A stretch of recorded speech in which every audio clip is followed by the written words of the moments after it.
Flashback to 334 years ago in a gloomy castle. Young Leonis is meeting with Roselia, who's eager to hear about his latest battle. He'd faced off against a pretty tough enemy, but the immortal demon lord was no match for him, and he didn't come back empty-handed. He'd brought back treasures from the palaces they'd raided, a little gift that Roselia was stoked about. But for now, it would be kept under wraps, a spell learned from the Prince of Shadows, Blackas, who was his loyal sidekick. Even though his kingdom had fallen, he could save them all with his shadow. Fast forward to the present, where Leo discovers that the mysterious monster was one of the Great Six heroes. He casts a fire spell to try to see under the earth, but quickly remembers that he has a seal which connects him with Celia, so he can confirm that she is alive. Suddenly, Blackas appears from the shadows, lamenting that they have to face that old enemy again. But Leo suspects that Arakael is not just a monster, but perhaps their own king. And although Blackas couldn't believe that his old enemy is still alive, this gave him hope. If he was alive, then it was very likely that Roselia had also revived. But for now, Blackas wanted to know what they would do with all the children, since they were in the middle of an attack. But while Leonis was observing them, he could recognize that look, where too much power terrifies people's hearts, something that was repeated over the years, both in the past and in the present. So he went directly to the little ones to ask them to take shelter in the cabin.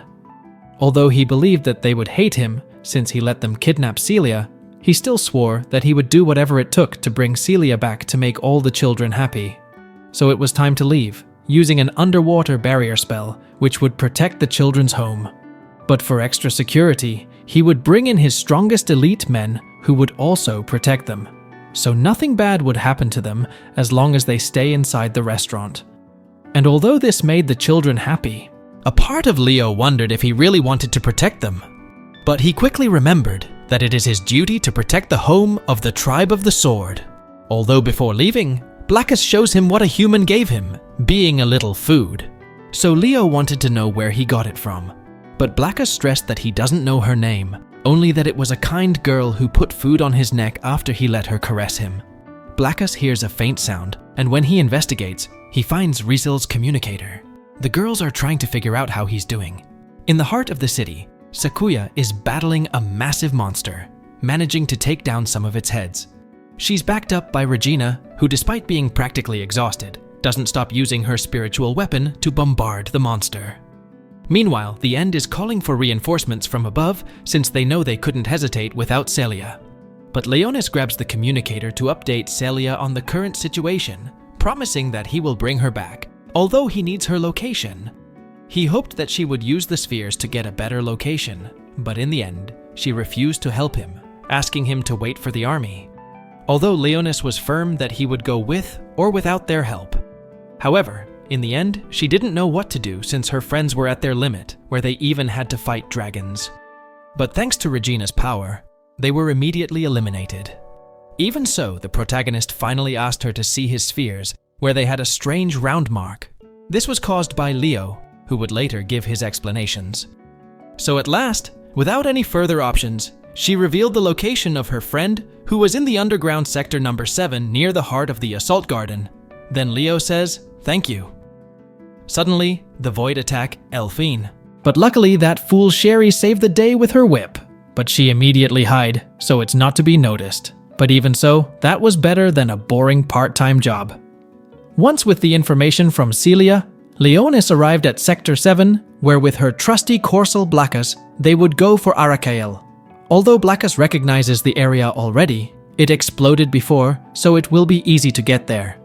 Although he asks his master why he doesn't use Sherry for the mission, but Leonis states that although she tried many times and has a good level of combat, she is not up to the situation. Even so, Blackas wanted to know why he did so much for humans, so his master had to admit that he really likes humans.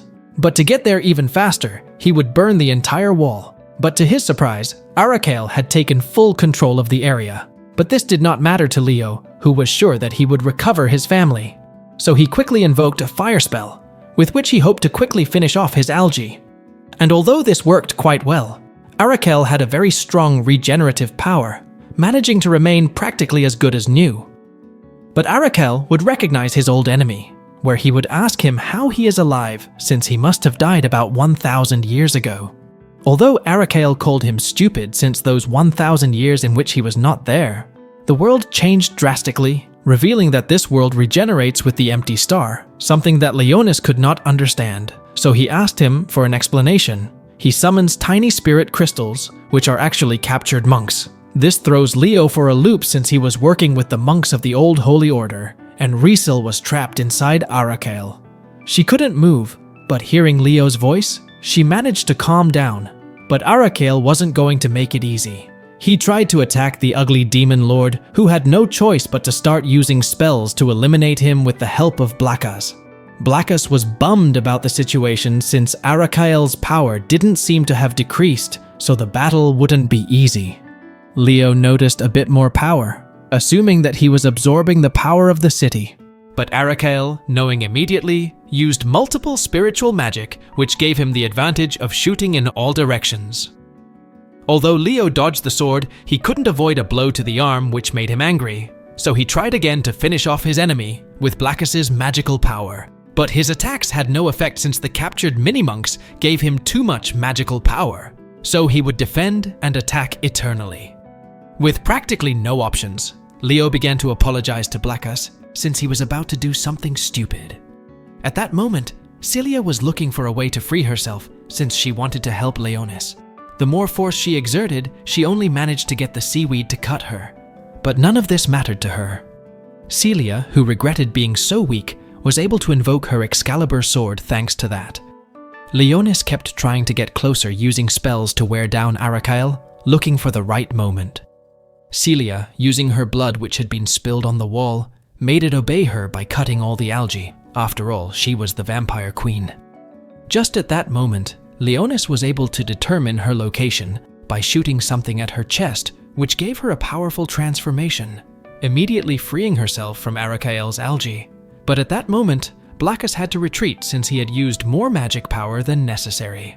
Although, since it was her first transformation, she almost fell due to not knowing how to use her wings. But Leo managed to stabilize her, glad that she finally managed to use the power of the vampires. Although Riesel admitted that it was thanks to him for shooting his blood into her chest, Leo knew that was just a small activator, and the true force was inside her. An angry man interrupts them, assuring that if he cannot eliminate them directly, he will do so indirectly by starting to gather all his power. Blackus recognized immediately since he was thinking of burning everything in the area, both his enemies, the city, and him if necessary. But Leonis had a solution, although it would take some time. So he needed Celia, who should take care of him a little, which she swore to do, showing the power of her holy sword. With a little bit of blood, she was able to finish off the other algae, leaving the path clear for Leonis, who he planned to use in the gift that was once given to him in the past. Since there was no more need to contain himself with Celia safe, he quickly remembered Roselia, who warned him that the sword questioned the truth. In other words, it retained its will as a sacred sword despite being a demonic sword, and not being met that condition. The sword couldn't be used, but as Riesel kept defending, he knew he'd use his sword to protect the kingdom, something he really wanted to do. He managed to dismantle the sword, which Roselia once told him was a sacred sword given by the gods to save the world. This blew Arakael away since it was impossible for Leonis to use it. Even though he knew he'd lose, the ugly demon lord warned him that his destiny is perdition. But before taking him down, Leo assured him that he'd be able to defeat any evil, managing to slice Arakael in half. Arakael ceased to exist in that world, so the boys had no more orders, stopped appearing, and the few who remained stopped attacking. The headquarters noticed and were surprised that today wouldn't be their last day on Earth. The command center quickly noticed an explosion that came directly from the magic furnace. They assumed that their leader was stuck, and for consuming so much magical power, it exploded. It was a stroke of luck, but in reality, it was thanks to our protagonists. They met with their friends, happy that everyone was safe and no one was hurt.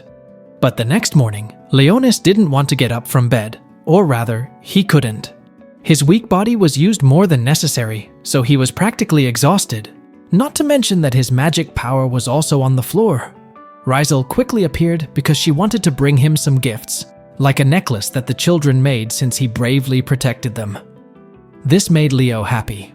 Rizel wanted to ask him for some blood since she lost a lot in combat, which the boy had no problem with until his friends discovered her by mistake, leaving her looking like a big pervert. Thanks for watching, and see you on the next part. Love you guys.